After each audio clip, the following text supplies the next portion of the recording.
दोस्तों, एक गांव में दो संत रहा करते थे। दोनों के पास एक ही झोपड़ी थी और एक ही झोपड़ी में वो दोनों रहा करते थे।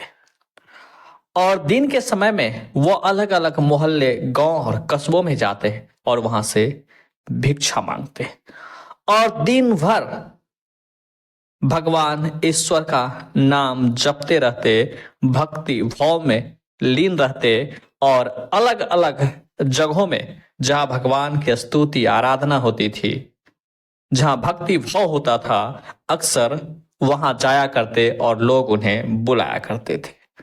लेकिन दिन भर कहीं भी रहते तो संध्या और शाम होते होते अपनी कुटिया यानी झोपड़ी में पहुंच जाया करते थे। दोस्तों, ये दोनों संत अक्सर भगवान का नाम लेते थे, लबों पर ईश्वर का नाम जपते थे और अपने शरीर, तन, मन और पूरी धन और इच्छा से भगवान को समर्पित थे।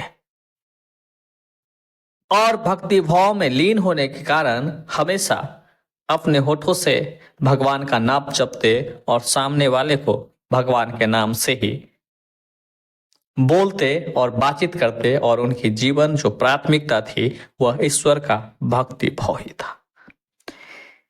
ये हर चीज सामान्य रूप से हर दिन चल रही होती है, लेकिन एक दिन अचानक उसी इलाके में इतने जोर की आंधी तूफान आती है कि अलग अलग हिस्सों में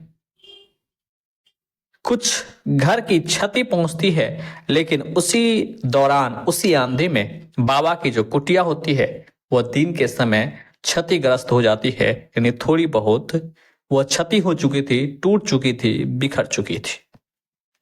संध्या के समय था जब साधु यानी संत अपनी कुटिया की तरफ आते हैं तो पहला साधु आते हैं।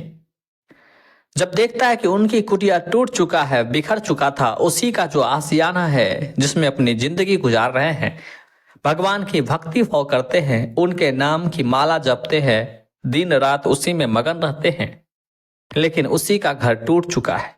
पहले तो मायूस होता है, फिर धीरे धीरे अंदर में क्रोध बढ़ता जाता है और भगवान को कोसने लगते हैं, भगवान के ऊपर चिल्लाने लगते हैं, भगवान को बोलने लगते हैं और उन्हें कहने लगते हैं, हे भगवान, हे ईश्वर, हे प्रभु, मैं हर वक्त हर समय तेरा नाम लेता रहा, तेरे नाम की महिमा करता रहा, तेरी गुणगान करता रहा, पूजा पाठ किया, भक्ति में लीन रहा, अपने होठों से हमेशा तेरा ही नाम लेता रहा, फिर तूने मेरे साथ ऐसा क्यों कर दिया? उस मोहल्ले में तो कई सारे चोर हैं, डाकू है, लुटेरे है, कपटी है, दुष्ट है, अत्याचारी है। उन लोगों के घर तो पूरे शानो शौकत से खड़ा है। उनके घर में इस आंधी में कुछ भी नहीं हुआ, लेकिन जो मैं हूं और पूरे जीवन आपको समर्पित है, आपने तो मेरे ही घर को नाश कर दिया, तहस नहस कर दिया। दोस्तों, ये जो साधु था अंदर ही अंदर बहुत ज्यादा क्रोधित होता है, चिंतित होता है, मायूस होता है और ये भी कह देता है कि शायद भगवान को, ईश्वर को हमारी चिंता है ही नहीं। दोस्तों, अब कुछ ही पल और कुछ ही क्षण के बाद अब दूसरा संत भी आता है और दूसरा संत जब आता है तो उनका देखता है कि उनकी जो कुटिया है वो टूट चुका है, यानी पूरी तरह से नहीं टूटा है, थोड़ा टूट चुका है, कहे तो आधा क्षति हो चुकी है। कुटिया के सामने आता है, पहले कुटिया को देखता है, फिर संत की तरफ देखता है तो संत बड़े चिंतित है, क्रोधित है। लेकिन ये जो संत अभी अभी आए हैं, साधु अभी आए हैं, वो उनके चेहरे पर न तो मायूस है, न चिंता है, न किसी बात की कोई सितम है, न किसी बात का कोई दुख है। अंदर ही अंदर बहुत खुश है और उत्साहित है और ईश्वर को बार बार धन्यवाद दे रहा है, ईश्वर की तारीफ कर रहा है और उनकी महिमा और अपने होठों से ईश्वर का नाम बार बार ले रहा है। वह कहता है कि हे ईश्वर, मेरा जो विश्वास है आपके प्रति और भी बढ़ चुका है, मेरा जो यकीन है वो पूरे हकीकत में बदल चुका है, वो जो भरोसा है अब भरोसा यकीन में बदल चुका है, क्योंकि आपको मेरी चिंता है कि आपने मेरे पूरे घर और इस कुटिया को, इस झोपड़ी को पूरा नष्ट होने से बचा लिया, और इतना तो बचा कर रखा है जिससे मैं सुकून से आराम कर सकूं। दोस्तों, अब क्या था, संध्या हो चुकी थी। रात में दोनों साधु खाना खाते हैं, भोजन ग्रहण करते हैं और उसी कुटिया में सो जाते हैं। दूसरे साधु पूरी अच्छी नींद और चैन के साथ ऊपर वाले ईश्वर से प्रार्थना करता और सो जाता है। लेकिन दूसरी साधु पूरा रात और पूरा समय यही सोचता रहा, शायद भगवान उनसे खुश नहीं है, भगवान उन्हें बार बार कष्ट दे रहा है, उनसे खुशी नहीं है, या उसकी चिंता नहीं करता है और अपने भक्तों की रक्षा नहीं करता है।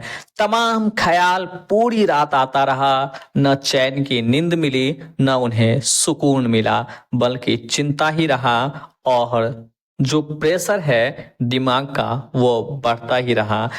पहले साधु ने अपनी पूरी रात खराब कर ली और अपनी चैन को पूरी तरह से बर्बाद कर लिया। दोस्तों, इस कहानी से हमें यही सीख मिलती है कि हर परिस्थिति में अच्छे विचार और अच्छी सोच रखना चाहिए।